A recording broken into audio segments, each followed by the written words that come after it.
तो वहाँ के ही मानसिकता बा दलित कहे के, महादलित कहे के, लेकिन जी पिछड़ा कहे के, अति पिछड़ा कहे के। वहाँ के नजर दिल दिमाग में बा, मानसिकता में बा दलित कहे के। लेकिन हमारा पंचायत में ना केहू दलित बा ना महादलित बा, सब लोग हमार भाई ह, हमार घर के सदस्य ह। यदि वहाँ के पहले बानी इस शब्द दलित, तो ई हम दलित नहीं कह सकत, वो हमार भाई है, वो दलित हमार भाई है, हमारा घर के परिवार के सदस्य है। हम वो घरे जाके हम खानी, एक संगे थाली में बैठ के खानी। अगर ताकत हो गए तो केहू बैठ के खा ले, जो हमारा पर कहता है, आरोप लगावता, ये वास्तव में वो भाई के हम भाई हैं, बड़ भाई हैं, ओकर हम नेता ना हैं, ओकर हम मुखिया ना हैं, मुखियागिरी हम ना करेनी। हम वो भाई के भाई हैं, वो बाप के हम बेटा हैं, वो चाचा के हम भतीजा हैं, वो माई के हम बेटा हैं, वो बहन के हम भाई हैं। दलित ना गुरुजी। आ विकास के बात कोई नहीं हो तो रउआ जाके देखी हमारा भाई के जहाँ जौन बस्ती बा, टोला मोहल्ला बा, जैसे वार्ड संख्या 4, वार्ड संख्या 3, वार्ड संख्या 2, उमें जाके देखी। नेता प्रतिपक्ष तमाम कहले बने, एकदम धन्यवाद देम नेता प्रतिपक्ष तेजस्वी यादव कहले बने के। जी बिल्कुल बिल्कुल, रउआ सवाल करे से पहले समझ में आ जाता।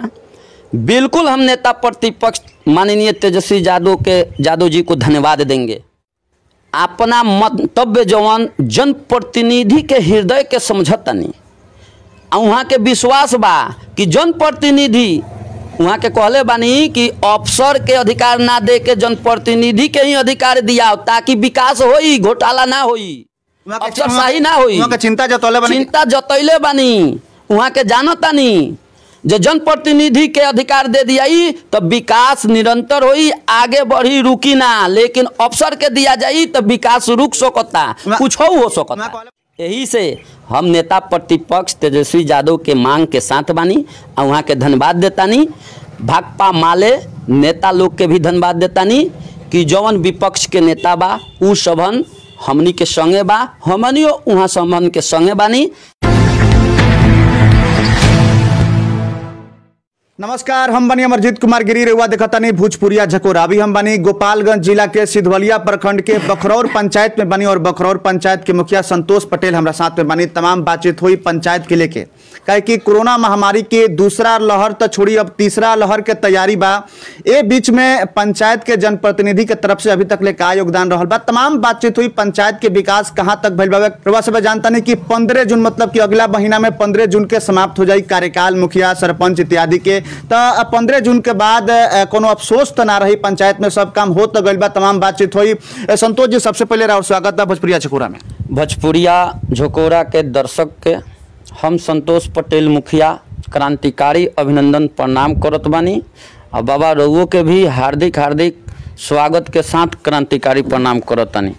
जी मुखिया जी, कोरोना महामारी के बीच, कोरोना महामारी के दौरान, जैसे कि पिछला साल महामारी आयल और ये साल महामारी के दौरान जे मुखिया जे पंचायत प्रतिनिधि राउत का योगदान रहल बा पंचायत में? देखिए, ये बात तो सही पूछले बानी। ये महामारी बहुत खतरनाक महामारी बा बाबा। ये महामारी में ये जौन कोरोना काल चल रहल बा, एमे हमारा पंचायत के जनता जनार्दन माई बहन सबके अभी मास्क के वितरण कइल जा रहल बा, कि ताकि मास्क लगा के ये बीमारी से लड़ सके लोग। आ साथ ही साथ सैनिटाइजर करे खातिर भी सामग्री उपलब्ध ग्राम पंचायत राज पंचायत सरकार भवन में हो चुकल बा, ओकरो के छिड़काव कर देहल जाई। जी मतलब कि मास्क के बटा गइल बा, और जौन पंचायत में आयल बा वो छिड़काव करे खातिर सैनिटाइजर, ओकर भी छिड़काव कब से शुरू हुई? बिल्कुल 2 से 3 रोज के बाद ओकर छिड़काव जारी हो जाई। अभी मास्क जौन बा 1-2 वार्ड जौन बाकी बा ओकरा के हम कंप्लीट करवा लेतानी, ओकरा बाद छिड़काव कर देम हम 2 रोज के बाद करे। अच्छा, 2 रोज के बाद कर देम। अच्छा मुखिया जी, एक और बात बा, पिछला दिन काफी खबर चलत रहे बात के लेके कि पंचायत के चुनाव के घोषणा होखे वाला बा, अब ये बात के चर्चा चलता कि 15 जून के कार्यकाल समाप्त हो जाए मुखिया, सरपंच इत्यादि के। तो मुखिया जी, हम ये जाने का चाहता नहीं, पूरा बखरौर पंचायत के जनता जाने का चाहता कि ऐसा कोनो काम छूट तो नहीं गल संतोष पटेल के द्वारा, जौना की अफसोस 15 जून के बाद रही? ये बखरौर पंचायत के गरीब जनता मुखिया बा। आई 15 तारीख के जौन बात रहुआ बाबा कह रहल बनी, तो एमे जौन बात बा हमरा संज्ञान में जौन भी आइल हम हर टोला मोहल्ला वार्ड के गली गली काम कैनी। मनरेगा के तहत, 14वीं वित्त आयोग के तहत, 5वीं वित्त आयोग के तहत, 7 निश्चय योजना के तहत हम काम कैनी। यहाँ तक कि टोला मोहल्ला में जा जा के पूछनी कि राउर कहीं काम नहीं खेनु छूटल, हमरा के बताई। जे जे हमरा के बतैलक हम काम कैनी, विकास के बढ़ोतरी कैनी, पंचायत के आगे ले गईनी। लेकिन हो सकता हमरा संज्ञान में ना अइला के चलते कहीं एगो दूगो काम छूट गई होके, तो 15 जून के अगर समाप्त होता तो फिर हमार जनता मालिक हमरा के मौका दी तो जौन छूटल काम बा वो परिपूर्ण रूप से गारंटेड के साथ होखी। काहे कि बाबा रुआ से हम देखैले बानी कि विकास के काम, कई पीसीसी के काम भइल बा, ईटीकरण के काम भइल बा, मिट्टीकरण के काम भइल बा, बकरी शेड भी बनल बा, पशु शेड भी बनल बा, इत्यादि कई काम भइल बा। पंचायत के हम आगे ले जाए के काम कैले बानी। लेकिन एगो और सवाल बा मुखिया जी, पिछला दिने जनता के तरफ से आरोप लागल मुखिया संतोष पटेल के ऊपर, मतलब कि रउआ ऊपर जनता के तरफ से आरोप लागल बा कि वार्ड नंबर 6 में नल जल के जौन स्थिति रहे काफ़ी खराब रहे। हम बहुत पहले के बात बताओ तनी, बहुत दिन के बाद रउआ से मुलाकात भइल बा, तब पता ना नल जल के स्थिति अभी कैसन बा हमरा मालूम नहीं कि। और नल जल के वार्ड नंबर 6 में ही नहर के किनारे, नहर के ऊपर जो रोड बावे वो जी फेबर ब्लॉक लागल बा, कुछ फेबर ब्लॉक टूटल रहे। जनता के आरोप पिछला दिन रुआ ऊपर लगल, का कहें? जी, वो आरोप के हम स्वागत करतानी, लेकिन वो सकार आरोप ना रहे, इहो बात जान ली बाबा। वो आरोप वैकल्पिक विधि व्यवस्था के तहत लागल रहे, लेकिन हम ये बात ना कहें। चली हम बता देवे चाहतनी रुआ जौन बात कही 6 नंबर वार्ड में नल जल के योजना जो रहे वो पुराना एस्टिमेट के आधार पर रहे, लेकिन हमार 6 नंबर वार्ड जौन बा बिरहत बा। हमरा दिमाग में आइल कि सारा वार्ड में तो हम बिरहत काम कैनी, आ ई वार्ड के जनता हमरा के माफ़ ना करी। जेई महोदय के द्वारा पराकलन में बिरहत करवैनी, आकलन ओकर बड़ा बनल, जौना के चलते टंकी बहुत बढ़िया बैठ गल, स्ट्रक्चर बहुत बढ़िया बैठ गल। आ हमरा वार्ड 6 के जनता लोग, माई बहन लोग पानी अब पियता। आ बात कहनी है बाबा, ठीक बा, हम पेवर ब्लॉक के काम कैनी।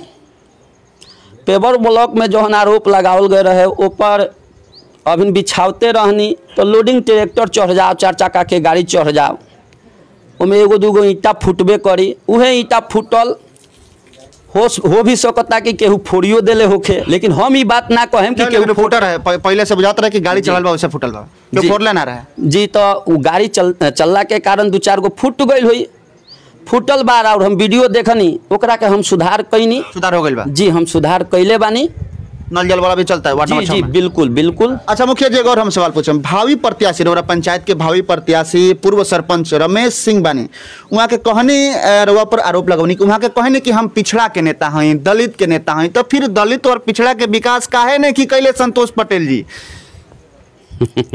सबसे पहले जौन वहाँ के आरोप जौना शब्द के लगैले बानी,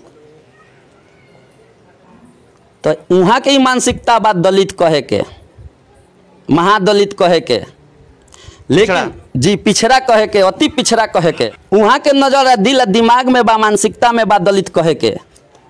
लेकिन हमारा पंचायत में ना केहू दलित बा ना महादलित बा, सब वो लोग हमार भाई ह, हमार घर के सदस्य ह। यदि वहाँ के पहले बानी इस शब्द दलित, तो ई हम दलित नहीं कह सकत, वो हमार भाई ह, वो दलित हमार भाई है, हमारा घर के परिवार के सदस्य है। हम वो घरे जाके हम खानी, एक संगे थाली में बैठ के खानी, अगर ताकत हो गए तो केहू बैठ के खा ले। जो हमरा पर कहता आरोप लगावता, ये वास्तव में वो भाई के हम भाई हैं, बड़ भाई हैं, ओकर हम नेता ना हैं, ओकर हम मुखिया ना हैं, मुखियागिरी हम ना करेनी। हम वो भाई के भाई हैं, वो बाप के हम बेटा हैं, वो चाचा के हम भतीजा हैं, वो माई के हम बेटा हैं, वो बहन के हम भाई हैं। दलित ना गुरुजी, वो हमार भाई है। वो भाई के घरे जाके एक थाली में हम खानी, ईटा पर बैठनी, जे ले खानी वो बैठल बा ईटा पर, तो हम वो ईटे पर बैठनी, एकदम बराबर के दर्जा हम देनी। कुर्सी पर बैठे तो भाई के कुर्सी पर बैठावे नी। वो सब हमार भाई है, हमारा घर के परिवार है, हमारा परिवार के वो सदस्य है। हम अपन परिवार के सदस्य मानतानी। हम उस शब्द नहीं कह सकत, अपना मुंह से हम नहीं कह सकत। तो अपन परिवार मानता नहीं? जी हमार परिवार है। रउआ दलित पिछड़ा नहीं जी ना, बिल्कुल ना, बिल्कुल ना। अगला सवाल बा संतोष जी कि कोरोना से कितना आदमी के मौत, चाहे नेचुरल मौत, बखरौर पंचायत में अब तक हमने का बैठल बने सर 25 तारीख 26 तारीख ए डेट तक ले कितना के भइल बा? बिल्कुल ये बात हम बताएं, लेकिन एक पूर्व के सवाल में बाबा एगो अंतिम वाक्य राउर छूट गई है कि अगर केहू ई आरोप लगाओ ताकि हम फलना वार्ड के नेता हैं तो भाई के हम नेता हैं, वो भाई के हम भाई हैं। आ विकास के बात कोई नहीं हो तो रउआ जाके देखी वो हमारा भाई के जहाँ जौन बस्ती बा, टोला मोहल्ला बा, जैसे वार्ड संख्या 4, वार्ड संख्या 3, वार्ड संख्या 2, उमें जाके देखी जे काम के लेखानी भइल बा। दरवाजा दरवाजा तक, गली गली तक हम विकास कैले बानी, सब रुआ के देखैले बानी। बिल्कुल तो ई विकास ना भइल, ई आरोप लगा के, ई आरोप के हम मानत नहीं कि छोड़ी वो सब बात पहले ही रुआ के कह देनी कि बतिये मत करी हमारा। अगला सवाल का जवाब जी जी, अगला रुआ सवाल के बात बा कोरोना काल में हमरा जौन ई महामारी बा, ई पंचायत में कोरोना से केहू मरल नहीं खे, नेचुरल डेथ, प्रकृति मौत भइल बा। मदद राउर मदद का रहल बा? ये सरकार मदद हमार का रहल बा, हम केहू के मदद दे के ना वो परिवार के जी जी जेकरा परिवार में केहू मरल बा, हम वो परिवार के बात करते नहीं संतोष जी। हाँ वही परिवार के बताओ तनी सरकार। हम जहाँ भइल बा मौत वो परिवार के पास गइल बानी, तो हम जौन मदद कऽ देनी नू तो हम ना कोनो चैनल मीडिया के चैनल से बोले नहीं कि हम फलना के हैं कैले बानी 1-2 महीना तक तो खात रही। अगर हम मददे कह देम तो ओकर फल हमरा का मिली। लेकिन सरकार कोरोना काल में जेकर भी नेचुरल डेथ भइल बा, वहाँ हम पहुँचल बानी, वो हमार भाई कमज़ोर बा, हमरा पाकिट में जौने बा तौने हम दे के मदद कैले बानी अपना से कि हमरो मदद नहीं की, वो मदद मत कहीं ना, मदद मत कहीं, हमार उ एगो योगदान कहीं, मदद ना, उमें हम योगदान कैले बानी, जौने बा पाकिट में तौने से हम योगदान कैले बानी सरकार। अच्छा मुखिया जी, एगो और सवाल बा कि अगर 15 जून के बाद कार्यकाल समाप्त हो जाता तो फिर पंचायत के विकास कैसे हुई, और ई कार्यकाल जौन बा, जौन पावर बा मुखिया के, ई पावर केकरा पास में चल जाए, का लागत रहुआ? देखी बाबा, ई कोनो नया बात नहीं खे, पुरान बात बा। आज जे लेखनी बिहार में आपदा के कारण जौन पंचायती चुनाव पर असर पड़ रहल बा, ई कोनो नया बात नहीं खे, पुरान बात बा। यही लेखनी आपदा उत्तर प्रदेश में आई रहे, आ उत्तर प्रदेश में आयल तो मुखिया के कार्यकाल बढ़ावल गयल, चुनाव ना भयल, कार्यकाल बढ़ा के अधिकारी गण के अधिकार दे देहल गयल। ठीक वही लेखनी उत्तर प्रदेश से झारखंड राज्य में यही लेखनी आपदा भयल, ओहू जन पंचायती चुनाव ना भयल, कार्यकाल बढ़ा के आ उहे जन प्रतिनिधि वर्तमान मुखिया के अधिकार दे देहल गयल, मैंने अफसर के ना देहल गयल, अफसर के ना देहल गयल। झारखंड के बात करवा कर, झारखंड के बात करत तनी, उत्तर प्रदेश में अफसर के देहल गयल। ठीक उहे आपदा के जैसन ई कोरोना महामारी जौन खतरनाक महामारी बा, जौन ए बड़ा बिहार सरकार के सामने जूझ रहल बा, इमे जौन बा तो कार्यकाल बढ़ी। अब सरकार के निर्णय करे के बा कि हम का करी, लेकिन नेता प्रतिपक्ष तो मांग कैले बानी, एकदम धन्यवाद देम नेता प्रतिपक्ष तेजस्वी यादव कहले बानी के जी जी बिल्कुल बिल्कुल, रुआ सवाल करे से पहले समझ में आ जाता।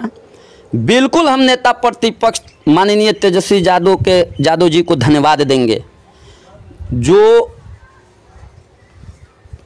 अपना मंतव्य जवान जनप्रतिनिधि के हृदय के समझतनी, वहाँ के विश्वास बा कि जनप्रतिनिधि वहाँ के कहले बानी कि अफसर के अधिकार ना दे के जनप्रतिनिधि के ही अधिकार दिया, ताकि विकास होई, घोटाला ना होई, अफसरशाही ना होई। वहाँ के चिंता जतैले बानी, वहाँ के जानतानी जो जनप्रतिनिधि के अधिकार दे दिया तो विकास निरंतर होई, आगे बढ़ी, रुकी ना। लेकिन अफसर के दिया जाई तो विकास रुक सकता, कुछ हो सकता। मान ली बाबा हम यहाँ के मुखिया बानी, अगर हमारा अधिकार नहीं मिलत कार्यकाल बढ़ा के, तो हमार जनता कहाँ जाई? तो 12 किलोमीटर दूर जौन ब्लॉक बा वहाँ जाई। तो नया वीडियो साहब अफसर चाहे अधिकारी केहू मिली तो जनता से का रूबरू हुई। जनता के तो चिन्ही में के अधिकारी हो, कौन काम केकरा से हुई चिन्ही में बीत जाई, तो विकास कहाँ से हुई। आ 5 साल जनता देखले बिया हमरा के, हमरे के का बिहार के कई मुखियागण भाई लोग के देखले बिया, पुराने रिश्ता हो गल बा, 5 साल में संबंध बनल बा। जनता के मुखिया जी के खोजे में आ चाहे अपन समस्या कहे में कोनो कठिनाई ना हुई। यही से हम नेता प्रतिपक्ष तेजस्वी यादव के मांग के साथ बानी और वहाँ के धन्यवाद देतानी। भाकपा माले नेता लोग के भी धन्यवाद देतानी कि जौन विपक्ष के नेता बा उ सबन हमनी के संगे बा, हमनियो वहाँ सबन के संगे बानी।